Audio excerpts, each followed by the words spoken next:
Suamiku menikah lagi saat anakku telah tiada.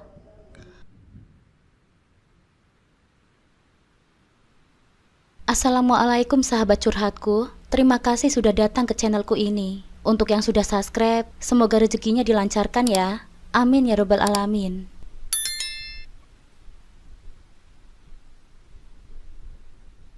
Aku tak pernah membayangkan hidupku akan berubah secepat ini, dengan kepedihan yang terus aku alami. Namaku Muti, seorang gadis dari keluarga pas-pasan yang tinggal di desa. Ayahku seorang pekerja serabutan, seringkali berjuang keras untuk mencukupi kebutuhan keluarga. Kadang ia menjadi tukang panggul di pasar, di lain waktu ikut menjadi kuli bangunan.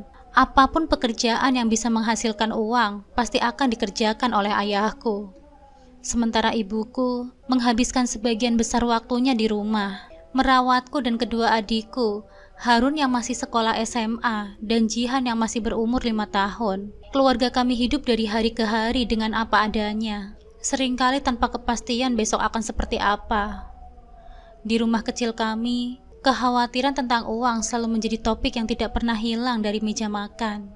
Ayah sering pulang dengan wajah yang lelah, sementara ibu, meskipun tak pernah mengeluh, jelas merasakan tekanan itu juga. Aku tahu mereka mulai memikirkan masa depanku, terutama setelah lulus sekolah. Mereka tahu aku harus segera menikah sebelum keadaan keluarga semakin memburuk.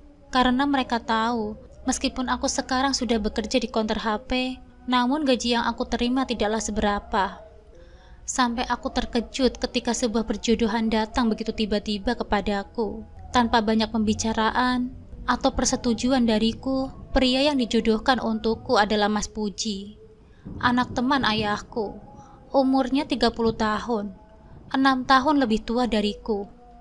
Ayah selalu mengatakan bahwa Mas Puji pria yang baik, rajin bekerja meskipun hanya sebagai supir truk ekspedisi. Awalnya, aku tidak begitu memikirkan hal itu. Bagiku, pernikahan dengan seseorang yang nyaris tak kukenal terasa seperti menjebak diriku dalam jalan hidup yang tidak kupilih. Ketika aku pertama kali bertemu dengan Mas Puji, kesan pertama yang kudapatkan adalah betapa perawakannya yang terlihat lebih tua dari usianya. Kulitnya gelap terbakar oleh matahari, dengan garis-garis kelelahan yang tertoreh di wajahnya. Pekerjaannya sebagai supir truk jelas membuatnya terbiasa dengan kehidupan keras, berhari-hari di jalanan, dan sering terpapar cuaca yang tidak bersahabat. Meskipun begitu, ada sesuatu yang tenang dalam caranya berbicara. Dia tidak banyak bicara, tapi setiap kali suaranya terdengar, ada rasa nyaman yang aneh mengalir.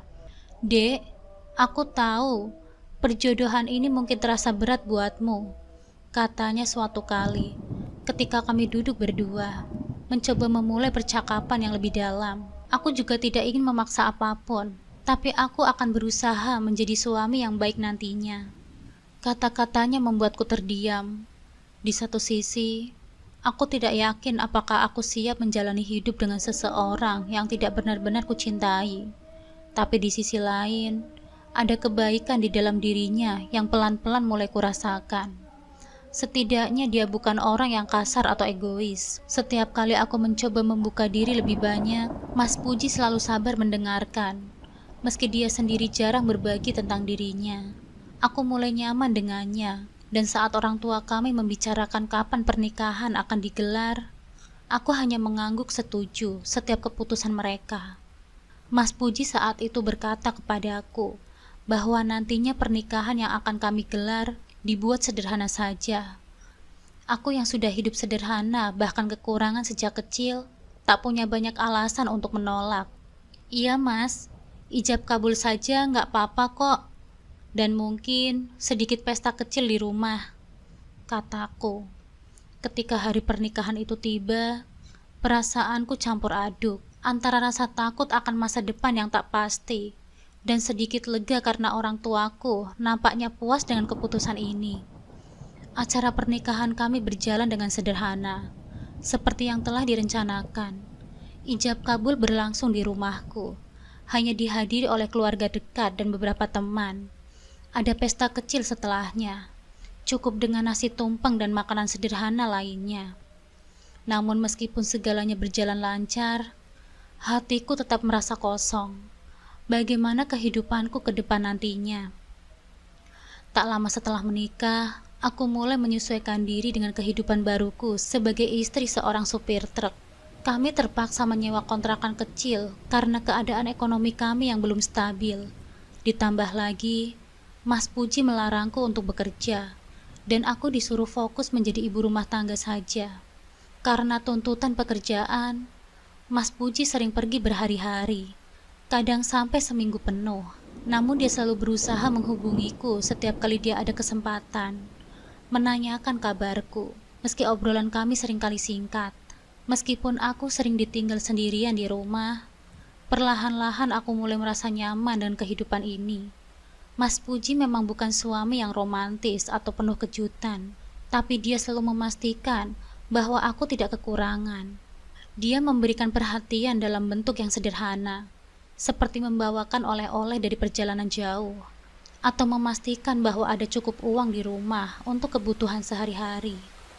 Hari-hari berlalu, dan meskipun awalnya pernikahan ini terasa seperti kewajiban yang terus kutanggung, perlahan aku mulai menerima kenyataan bahwa inilah hidupku sekarang.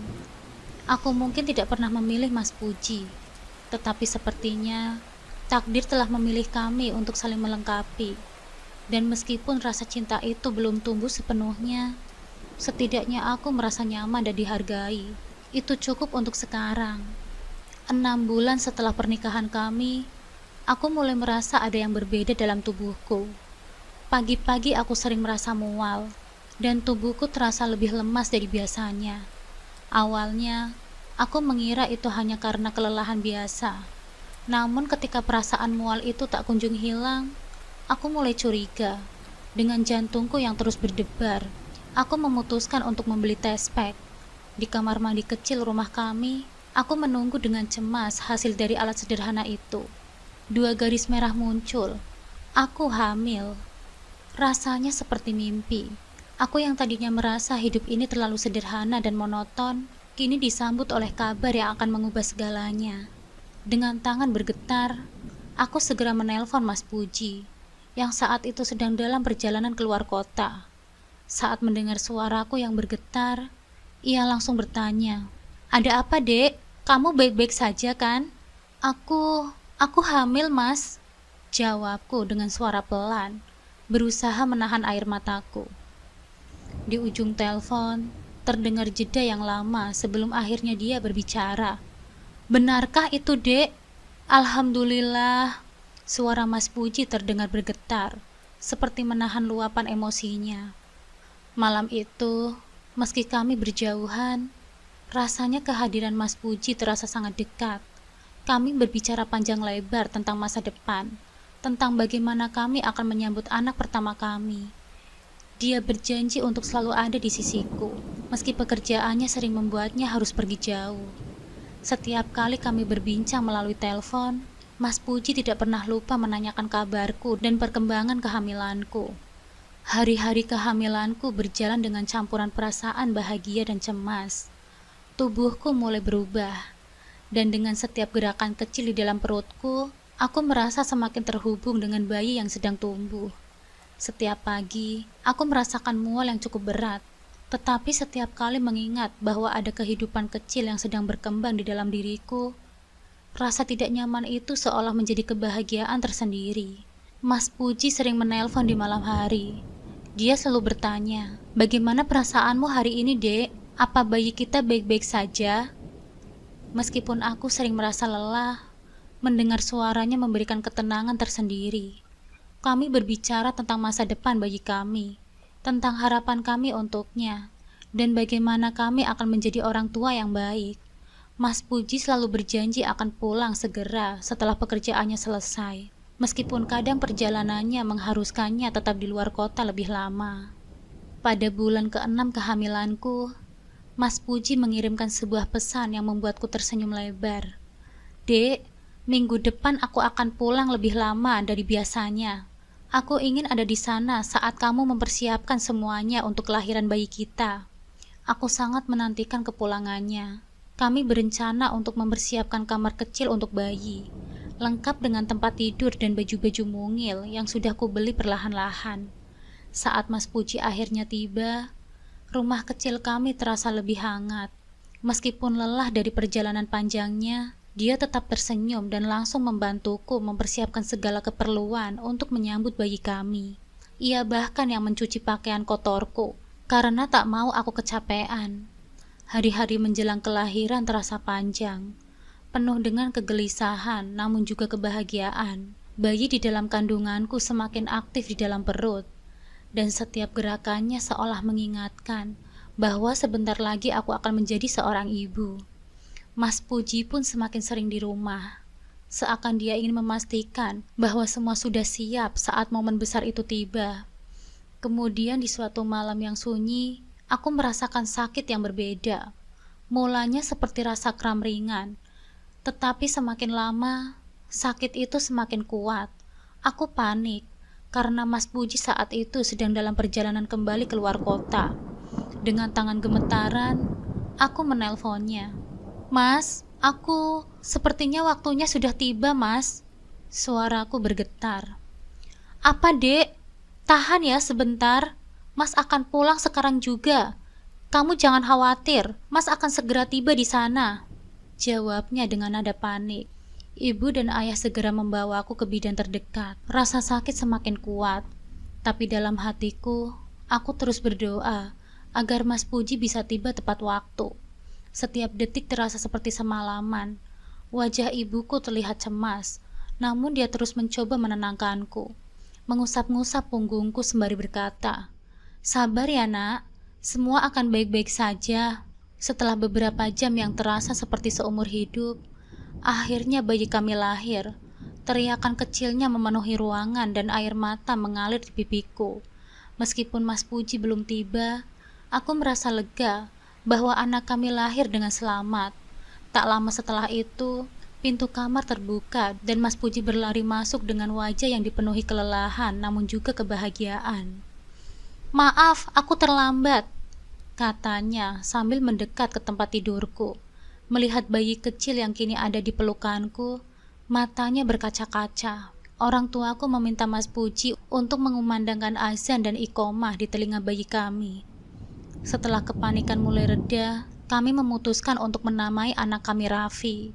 Sebuah nama yang telah kami pikirkan selama ini. Mas Puji, yang biasanya terlihat tegar dan maskulin, kini nampak berubah ketika dia menggendong Raffi untuk pertama kalinya. Dia tak henti-hentinya tersenyum, mengagumi wajah mungil bayi kami. Mulai saat itu, Mas Puji berubah menjadi ayah yang penuh perhatian. Setiap kali pulang dari perjalanan, dia selalu menyempatkan diri untuk merawat Raffi. Bukan hanya menggendong atau menidurkannya, tetapi juga ikut mencuci pakaiannya, mengganti popoknya, bahkan bangun di tengah malam saat Raffi menangis.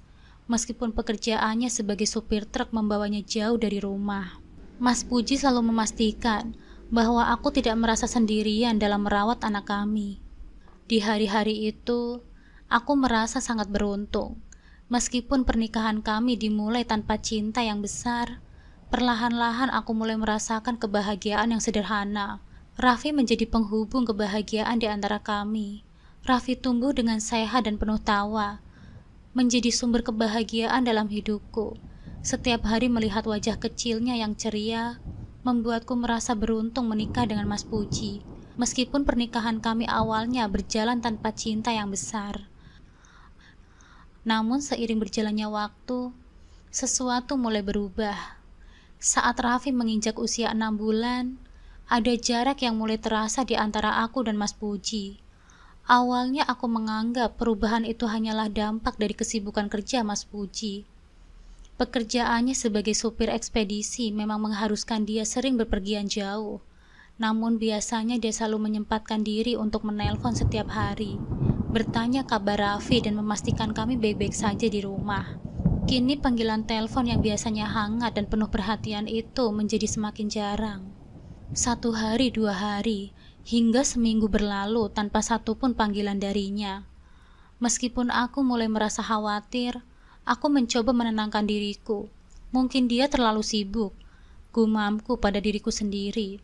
Setiap kali keresahan itu muncul, Namun ketika minggu berganti menjadi bulan tanpa kabar, kecemasanku semakin besar. Mas Puji yang biasanya tak pernah lebih dari seminggu sudah pulang ke rumah, kini sudah hampir sebulan tak kunjung pulang juga. Setiap malam, aku terjaga di tempat tidurku, menatap ponsel yang tak pernah berdering.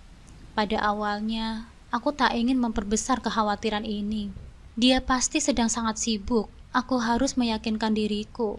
Namun saat bulan pertama berlalu dan Mas Puji masih belum pulang, ada hal lain yang mulai menggangguku. Uang yang biasanya ia kirimkan untuk kebutuhan rumah tangga dan untuk Raffi juga berhenti datang. Itu bukanlah hal yang biasa bagi Mas Puji.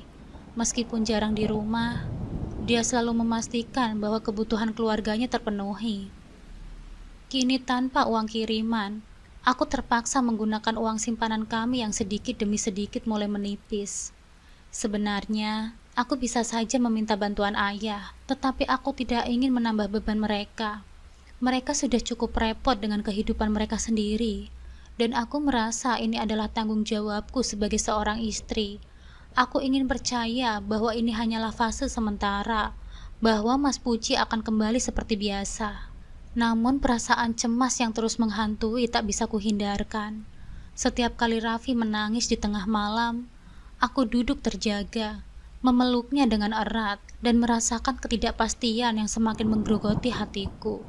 Aku bertanya-tanya, apa yang sedang terjadi? Apa yang membuat Mas Raffi berubah begitu drastis?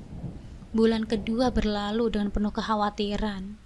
Mas Puji akhirnya menelponku, tetapi suaranya terdengar dingin dan jauh berbeda dari biasanya. Tidak ada kehangatan yang dulu selalu hadir dalam setiap pembicaraan kami. Ia hanya berkata singkat, "Aku sibuk, Dek.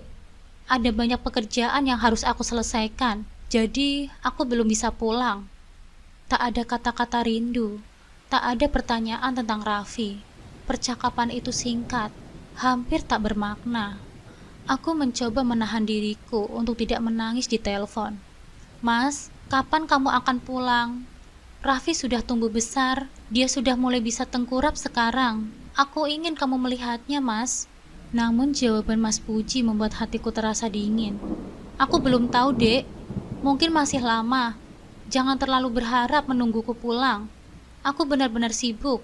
Setelah telepon itu, aku merasa seperti dibiarkan dalam ketidakpastian. Mas Puji suamiku yang dulu penuh perhatian, kini seolah menjadi orang asing. Aku mulai bertanya-tanya, apakah ada sesuatu yang disembunyikannya? Apakah pekerjaannya benar-benar menjadi alasan satu-satunya? Setiap kali aku mencoba menelponnya kembali, seringkali panggilanku tak diangkat, dan jika ia menjawab, jawabannya selalu singkat dan tergesa-gesa. Bahkan ada kalanya aku merasa ia dengan sengaja menghindari pembicaraan yang lebih dalam. Rasa kesepian semakin menguat dalam hatiku. Raffi masih terlalu kecil untuk memahami situasi. Namun dalam hatiku, aku merasakan kekosongan yang semakin besar setiap kali melihat wajahnya. Seharusnya ini adalah masa-masa bahagia kami sebagai keluarga kecil. Tetapi sebaliknya, aku merasa terjebak dalam ketidakpastian. Aku mulai berbicara dengan ibuku, menceritakan kekhawatiranku. "Mungkin kamu harus bicara langsung dengan dia saat dia pulang, Nak," kata ibuku. Namun masalahnya, Mas Puji tidak pernah lagi pulang. Waktu terus berjalan, dan tanpa kehadirannya, aku mulai merasakan beban yang semakin berat tanpa kehadiran Mas Puji di sisiku. Hari itu terasa begitu berat. Awalnya Raffi tampak ceria seperti biasanya, tertawa dan bermain-main dengan mainan kayunya di ruang tamu. Namun saat siang menjelang, tubuhnya mulai terasa panas. Aku berpikir itu hanya demam biasa, sesuatu yang sering terjadi kepada anak kecil. Namun menjelang sore, kondisinya semakin memburuk. Wajahnya memerah, dan tubuhnya mulai bergetar. Aku panik ketika melihat Raffi kejang-kejang. Matanya terpejam erat dan tubuhnya menggigil tak terkendali. "Astagfirullah," teriakku, mencoba membangunkannya dari kejang yang tak kunjung reda. Tanganku gemetar saat meraih ponsel untuk menghubungi adikku, Harun, yang tinggal tak jauh dari rumahku. Dalam hitungan menit, Harun pun tiba. Nafasnya tersengal-sengal, Dan tanpa pikir panjang, kami segera membawa Raffi ke puskesmas terdekat. Di puskesmas, dokter memeriksa Raffi dengan teliti. Aku berdiri di sudut ruangan. Jantungku berdegup kencang, menahan air mata yang hendak jatuh. Dokter itu menatapku dengan serius, memberikan vonis yang membuat duniaku terasa runtuh. Anak ibu mengalami gejala tipes, Bu. Demam tinggi dan kejang-kejang adalah tanda infeksi yang sudah menyebar. Dia harus segera dirawat di rumah sakit. Kita tidak bisa menanganinya di sini. Perasaan panik semakin memuncak. Aku tahu tipes bukan penyakit yang bisa dianggap sepele, apalagi jika sudah disertai kejang-kejang. Segera setelah itu, dengan bantuan Harun, aku membawa Raffi ke rumah sakit. Saat menunggu di ruang IGD, aku mencoba menghubungi Mas Puji berulang kali. Panggilanku tak kunjung terjawab. Hanya suara operator yang ingin memberitahuku bahwa nomornya tidak aktif.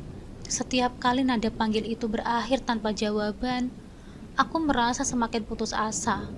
Di mana Mas Puji? Mengapa dia tidak di sini saat anaknya membutuhkannya?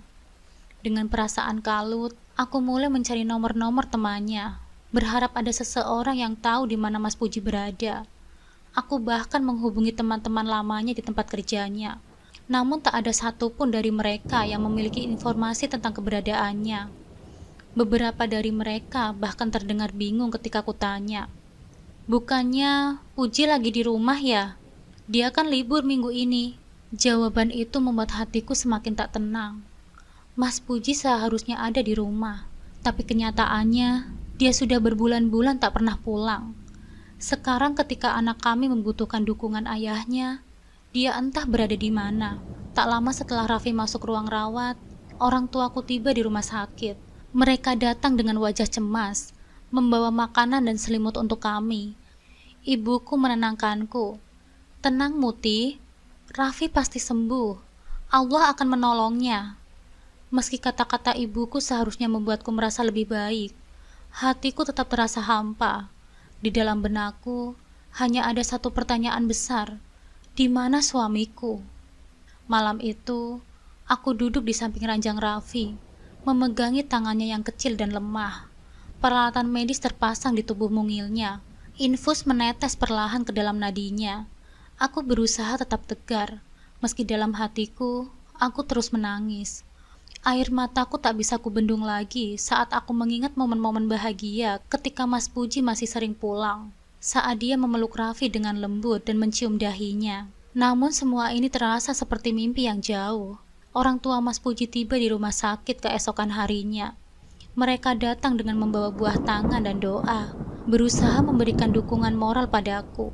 Meski aku berterima kasih atas kedatangan mereka, hati ini tetap terasa hampa. Bagaimana bisa mereka datang, sementara Mas Puji, ayah dari anak yang terbaring lemah ini, justru tidak ada di sini. Aku mencoba berbicara dengan mereka tentang keberadaan Mas Puji, berharap mereka tahu sesuatu yang tidak aku ketahui. Namun jawaban mereka sama. "Kami juga tidak tahu, Muti. Dia jarang memberi kabar kepada kami akhir-akhir ini." Mendengar itu, rasa sakit di hatiku semakin dalam.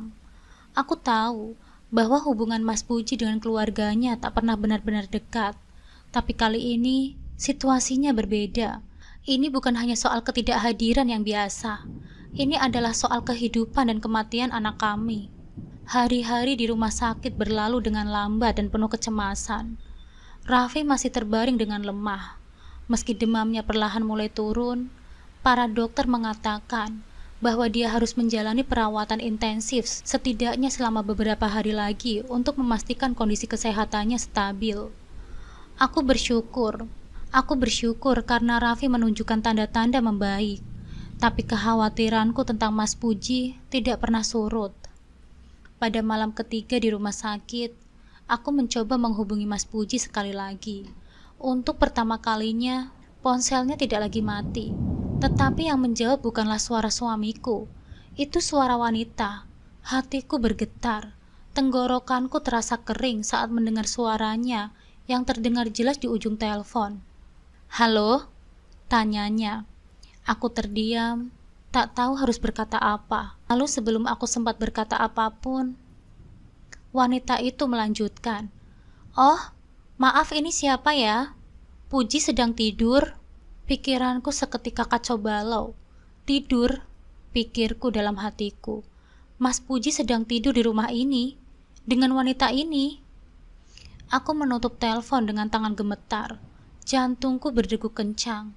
Berbagai pertanyaan berkecamuk di benakku. Tapi satu hal yang pasti, ada sesuatu yang tidak benar. Malam itu aku duduk di tepi ranjang Raffi sambil menangis dalam diam. Merasa seolah seluruh duniaku runtuh di sekitarku. Kegelisahan yang selama ini menggerogoti hatiku akhirnya memuncak. Aku tidak bisa lagi menunggu atau berharap Mas Puji akan kembali dengan sendirinya. Dengan keberanian yang tersisa, aku memutuskan untuk mencari tahu kebenaran. Harun, temani Mbak ya. Harun, temani Mbak ya, pintaku kepada adikku dengan suara gemetar. Dia langsung mengangguk, siap membantuku. Sebelum berangkat, aku menitipkan Raffi yang masih lemas pada ibuku di rumah sakit. Meski berat meninggalkannya, aku tahu aku harus mencari jawaban. Tujuan pertama kami adalah pabrik tempat Mas Puji bekerja. Sepanjang perjalanan, pikiranku dipenuhi berbagai kemungkinan. Apakah dia sakit atau ada masalah di tempat kerjanya? Namun kenyataan yang menantiku jauh lebih menyakitkan dari yang bisa kubayangkan.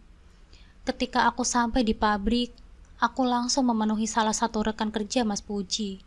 Mereka nampak bingung ketika aku menanyakan keberadaannya. Setelah beberapa menit berbicara dengan petugas administrasi, aku mendapat kabar mengejutkan yang menghantamku seperti petir di siang bolong. Mas Puji sudah keluar dari pabrik ini sebulan yang lalu, Bu. Ucap petugas itu tanpa ragu. Aku merasa tanah di bawahku ambruk. Mas Puji sudah tidak bekerja di sini selama sebulan. Kenapa dia tidak pernah memberitahuku? Rasa dihianati membakar dadaku. Perasaan curiga yang selama ini ku coba abaikan, ternyata benar adanya. Aku menahan air mata yang sudah mengalir di pelupuk mataku. Berusaha tetap tegar, namun Harun bisa melihat betapa hancurnya hatiku. Mbak, tenang dulu ya, kita bisa cari tahu lebih lanjut, kata Harun dengan nada lembut, mencoba menenangkanku. Aku mengangguk dengan pelan, meski dalam hatiku, aku merasa putus asa. Kami memutuskan untuk mencari tahu lebih banyak dari teman-teman Mas Puji. Namun pencarian kami tak semudah yang kami bayangkan. Setiap teman Mas Puji yang kami temui seolah menutup mulut mereka rapat-rapat. Mereka nampak canggung, bahkan beberapa dari mereka menghindari pertanyaanku dengan alasan yang tak masuk akal. Kecurigaan semakin menguat, dan rasa sakit di dadaku semakin parah. Hingga akhirnya, seorang pria tua bernama Pak Warno, satpam yang sudah bekerja di pabrik itu selama puluhan tahun, menghampiri kami. Wajahnya penuh dengan simpati. Mbak, Mas Puji sudah lama nggak bekerja di sini. Ada yang harus saya sampaikan, tapi saya nggak tega, katanya dengan suara rendah. Aku mendekatinya dengan hati-hati. Pak, tolong, saya butuh tahu, di mana suami saya sekarang? Dengan sorot mata iba, Pak Warno menjawab pelan. Puji sudah menikah lagi, Mbak. Menikah siri. Dia sekarang tinggal dengan seorang janda di kota sebelah. Dunia seolah berhenti berputar saat itu juga.